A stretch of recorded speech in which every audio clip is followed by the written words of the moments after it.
Maraming tinangka ang silba. Hindi atubak ko diri sa warap pa lang kumain.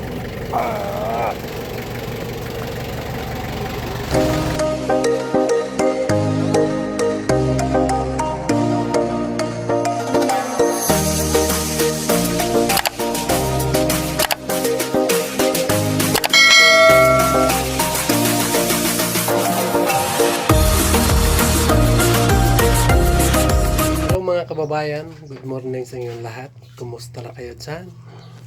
So nandito ako ngayon sa bahay dito ng mama, mga kababayan.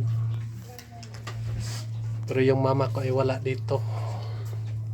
Nagpunta doon sa kanyang kapatid.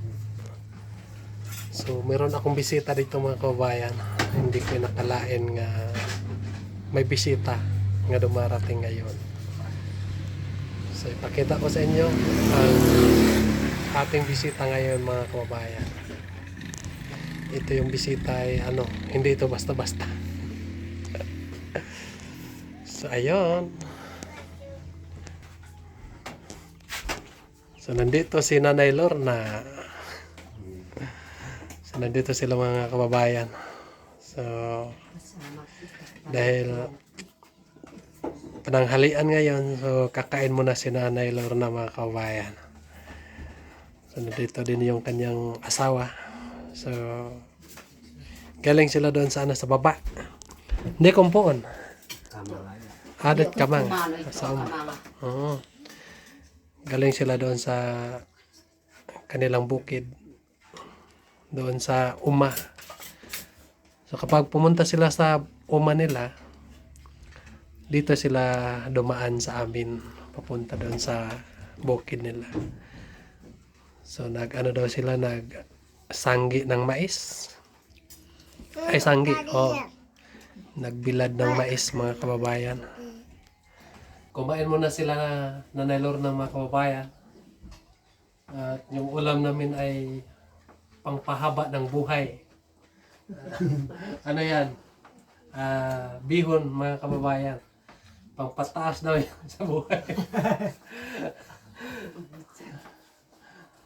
So walang ibang ulam dito kasi hindi kami nakapunit ng hindi kami nakadakip ng manok ng kapitbahay. So ngayon hindi muna natin didisturbuhin si Nanay Lorna kasi gutom po siya, mga kababayan. Pasalamat mi diris balay sir na napud kaluwis ako diri na ko papaniito sa iyang balay. Salamat gyud makakita ka sir ko sa ako kanang bali. Siyempre kapag meron tayong makain, dapat magpakain tayo. So sila ay nagbilad ng mais.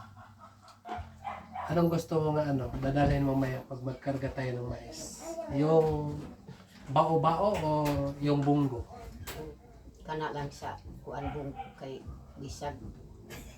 Kana bunggo. Para malipay ko kay dako man tra.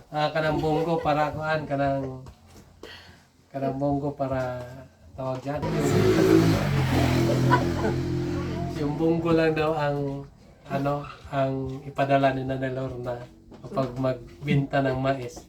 Baka daw hindi kayanin ng umbak. Yung bunggo.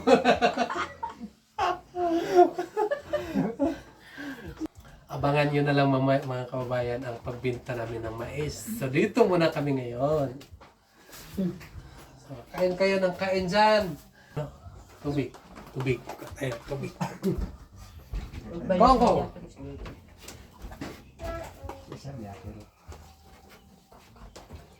Ikaw na kumbos tabi kay. Maina dong da. Kanot buhay.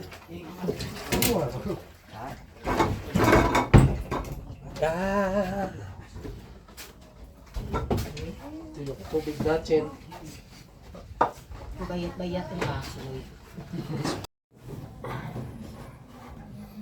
Yun mga kababayan, katapos lang nila Nanay Lorna kumain. So, pwede na natin siyang kakausapin ngayon kasi natapos na yung pagkain niya. So, yung mais nila ay nandun daw sa unahan, doon daw nila binilan. So, nanghingi si Nanay Lorna ng tulong sa akin. Ipakarga mo na daw yung mais niya sa bunggo mamaya. Para trabaho na lang sa Ihati doon sa sa Pamantawan. So doon kasi yung bintahan ng mga kababayan. Sige lang kasi may balak ako nga maglagay ng tindahan dito. Kahit ano yung bilihin ko. Kahit mga gulay, mga mais. Para lahat ng mga produkto nila dito na lang sa akin. Para hindi na mapunta sa iba. Hindi pa ngayon pwede gagawin kasi medyo takilid pa yung panahon. So ngayon ay nagpapasalamat lang po ako sa lahat na mga supporters natin, mga subscriber, sa walang sawang nagapanood sa amin, sa walang sawang nagasuporta sa amin. Maraming salamat po sa inyong lahat. Sa lahat nga nagmamahal kay Nanay Lorna. Maraming salamat po sa inyo. So, hindi ko akalain nga magagawa nila Nanay Lorna ang pag sayaw doon sa stage. Kasi sobrang dami ang tao mga kababayan. Sobrang dami ang tao tapos kauna-unahan pa nilang ginagawa yan, di ba? First time yung ginagawa.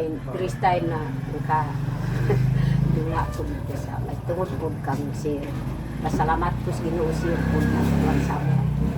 So sila ay mga first time nila ginagawa yan. So pinarampa ko sila doon sa doon sa stage.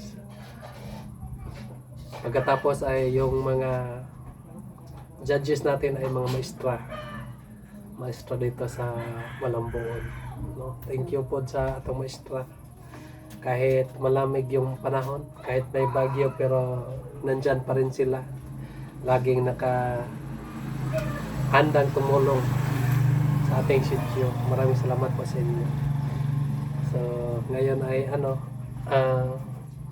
si Nanay Lorna talaga ang napilian nga number 1. Siya ang pinaka maganda. Nung iba naman, maganda naman ang kanilang mga talent. Marunong din sila sumasayaw. Lalo na yung mama ni Mylene. Ang ganda din kumimbot yung puwet niya, di ba? Kita natin sa video nga ang ganda din. Sayaw ng dayang-dayang. Mga matitibay, mga maganda din sumasayaw. Yun ang gusto ko.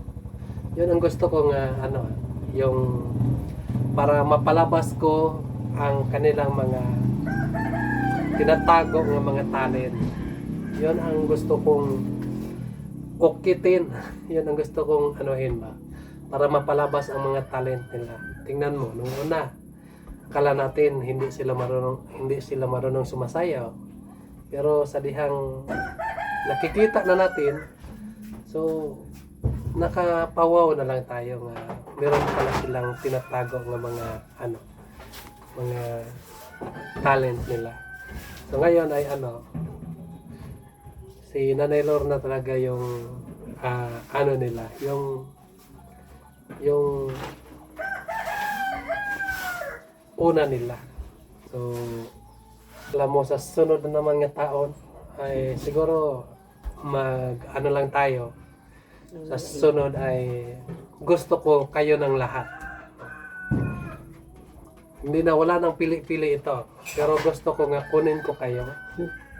Lahat ng mga mama nga ipang-sponsora ng ating Pugong Biyahero, gusto ko silang kunin. yung hindi lang malayo sa akin. Kasi kapag malayo na, hindi ko na yan kayang kunin sila. So, tulad sa mama ni Nere. Kasi, kunin ko sana yung mama ni Nere. Pero nagsabi si Nere sa akin nga umalis daw yung nanay niya doon. So, hindi ko na siya nakuha. So, gusto kong kunin mama ni Nere at saka yung mama ni Baligay. Basta yung mga mama. At gusto kong ibalik yung ginagawa namin ng ginang. So yun ay pa lang yan, yung mga gitry pa na ako kung kaya ba. So nakita natin nga kaya, di ba, Nay? So ngayon ay sabi ko sa iyo nga ituloy mo yung ituloy mo yung mga tinago-tago mo nga mga pagsasayaw. At saka importante yung yung pakinggan mo kung anong sinabi sa ating ating announcer. Pakinggan mo. Dapat kapag yung sinabi niya, kapag yung tanong sa'yo, dapat yun ang tatanungin. Yun ang sasagutin mo. So yun mga kababayan.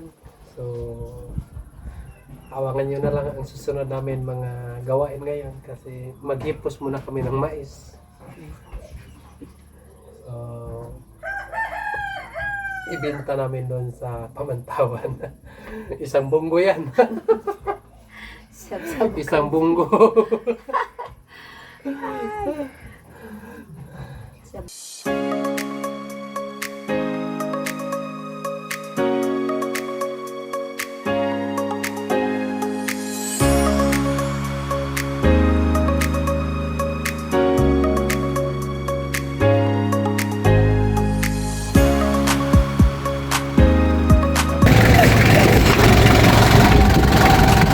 Mga kababayan, so i-attend muna namin sila na yung mga sa Pamantawan.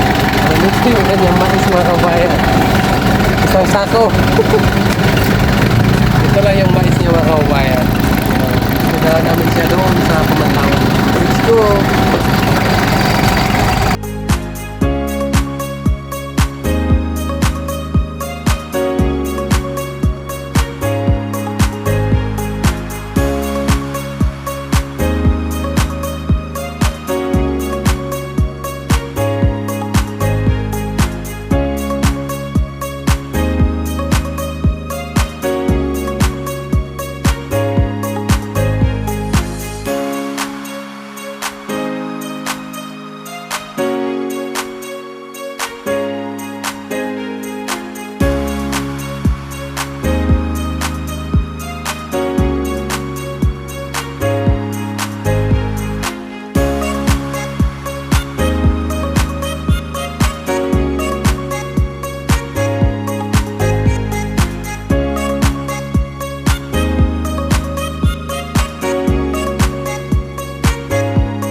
ko diri sa harap ng